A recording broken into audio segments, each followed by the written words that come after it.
जाईल आणि त्यानंतर या ठिकाणी अभिवादन सभेचं आयोजन जाऊ द्या। त्या ठिकाणी सर्वांनी अभिवादन करायचंय आणि अभिवादन झाल्यानंतर या ठिकाणी रॅली घेऊन यायची। या ठिकाणी त्यानंतर अभिवादनाचा कार्यक्रम सुरू होईल।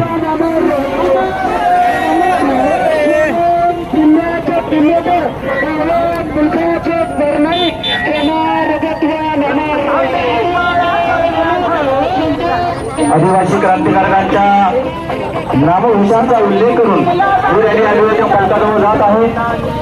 आपल्या सर्वांना अभिमान वाटावा असा गौरवशाली इतिहास या मूळ निवासींना आहे, आदिवासींना आहे आणि त्या मूळ निवासी आदिवासींचं शौर्य स्थान, स्फूर्ती स्थान म्हणून शिवनेरीवर असणारा काळाचबुतारा कोळी महादेव चौथरा या चौथरा अभिवादन कार्यक्रमाच्या निमित्तानं संपूर्ण महाराष्ट्रातून उपस्थित असणाऱ्या सर्व आदिवासी बंधू भगिनींचं जुना तालुका समाज बांधव यांच्या वतीनं मनापासून सहर्ष स्वागत।